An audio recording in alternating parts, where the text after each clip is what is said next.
You mentioned Lindsey Graham. He tried a little bit yesterday to clarify those remarks from Sunday when he predicted there'd be riots if Trump were to be prosecuted for mishandling those documents. Here's a reminder of what Senator Graham said, followed by the way he tried to temper them a bit yesterday.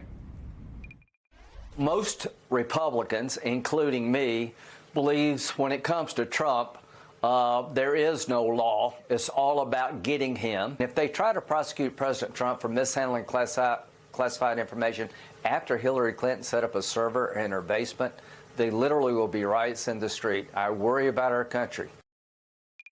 If there's a prosecution against President Trump based on mishandling classified information after what happened with Hillary Clinton, there will be frustration and I fear violence. I reject violence. I'm not calling for violence.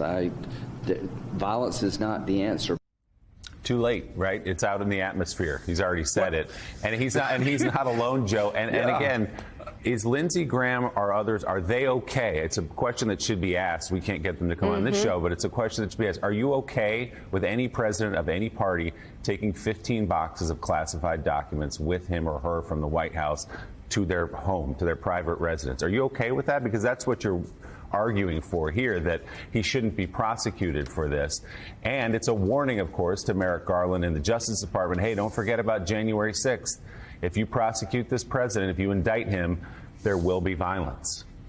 Well, you know, Willie, the thing is, this is so important for everybody listening this morning to understand. When we show polls about half of the, over half of Trump supporters supporting civil war, you hear Lindsey Graham talking about riots in the streets, that the Republicans, that Donald Trump supporters will riot in the streets if he is held to the same legal standards as Lindsey Graham and everybody else.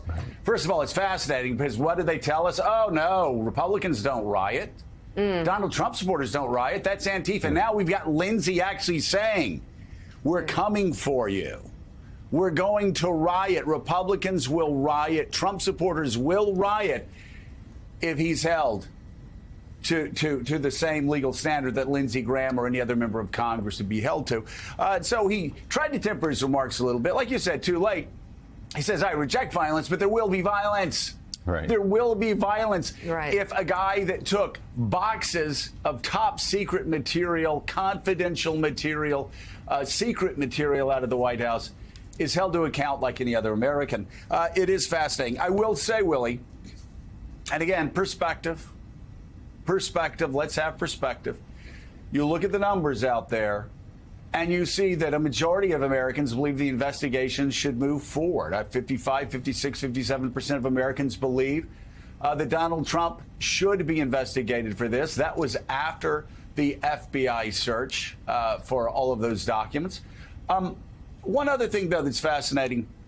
There's a growing awareness inside the Republican Party. There's a growing awareness on the right that Donald Trump is the same president that sneaked into the White House in 2016, 10 days after the Comey letter. Even Donald Trump said it wouldn't have happened on any other day. It happened on this one day.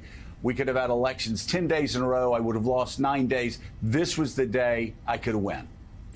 Then Republicans lost in 2017 in local races. They lost in 2018. They lost in 2019. They lost in 2020. He's the only president since Herbert Hoover, as we've said, that lost the House, the Senate, and the White House in one term. And now he's anointed candidates that are going to lose Pennsylvania, that are going to lose Arizona, that are backing away from him also right now, fascinatingly enough, and that's actually making Ohio a really competitive race. And that's what you're starting to hear. Yesterday, I thought, an interesting day, Willie. You had Ben Shapiro, one of the most obviously powerful voices on the right, telling Republicans they needed to wake up, that Donald Trump was not the magic man that was going to win elections. In fact, he motivates Democrats to vote. He motivates independents to vote. There's a reason Democrats are eager to keep Trump at the center of the conversation, Ben Shapiro says to his conservative listeners and followers. Half of independents say Trump is a major factor in their vote, and they are breaking 4-1 for the Democrats. Republicans shouldn't play that game. If they do, they're cruising for a bruising. Wow. That's exactly what happened. And Willie later, Brit Hume came out and basically said the same thing. You lose with Trump. If you're the Republican Party, you probably win without him. And yet you have this ever-shrinking base that seems to be more focused on violence, this ever-shrinking base supporting Donald Trump, even within the Republican Party, which, of course, puts the rest of the Republican Party just in a losing position.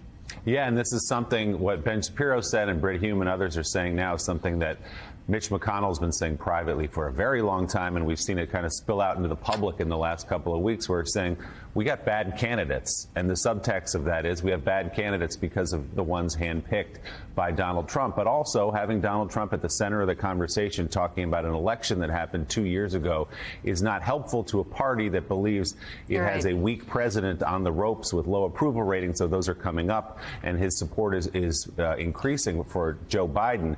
But they believe like this is fertile territory. And as you've said many times, Joe, Republicans should win in a wipeout just based on historical precedents, the president's approval ratings, and everything else they have going for them.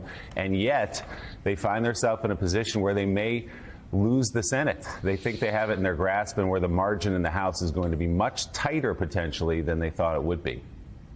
Yeah, and I'll tell you one other thing, Mika, that plays along with that. And Willie's right. This should be a massive year for Republicans. You look historically, you look at inflation, you look at a lot of you look at what people are saying about the economy right now. This should be a massive, historic landslide year for the Republican Party, much like 2010, 1994, 1980. This should be historic. It's not working out that way, and it's not working out that way for the most part because of Donald Trump. He's at the center of attention, just where he wants to be. Like, as long as he's at the center of attention, he can raise money, Republicans. He can raise money off of your backs. He can raise money while you're losing elections. That's what it's all about for him. He wants the money. What's it about? And the attention. What's it about for you? Well, you're going to decide over the next several months. But Mika, it's something that the Republican Party should have figured out a long time ago. They didn't figure it out. One other thing, too, and Ben Shapiro talked about this as well, talking to conservatives again, he said the Dobbs decision is having a much bigger impact than anyone expected. I've got to say it's having a much bigger impact than I expected, because it's usually pro-life voters that are one single issue voters. Pro-choice voters are concerned about the environment. They're concerned about other issues. They aren't single issue voters. That's changing this year. And it's all you have to do is look at the results in Kansas to see that actually Republicans have two problems now. One of them is, of course, that a fundamental right for women has been taken away after a half century. Mm-hmm. We don't handle that well in America. No. And that's the first thing. We just don't. You don't take fundamental rights for women making decisions about their bodies, about pregnancies. You don't have people running for governor in Michigan talking about forced pregnancies for 14-year-old girls who were raped by their uncles, and have people in Michigan go, yeah, that's cool. No, they're not going to do that. Voters in Ohio aren't going to be cool about a 10-year-old girl who got raped, who had to flee the state because the state was going to force her to have the rapist's baby.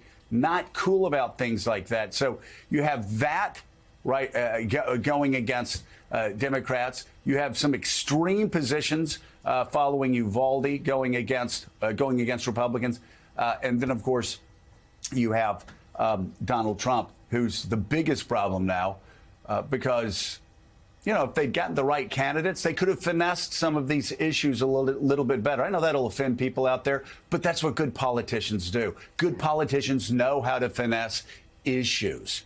They don't just run straight into political fire, which it seems all the people that Donald Trump has anointed in these states are doing right now, and Republicans are paying for it. Well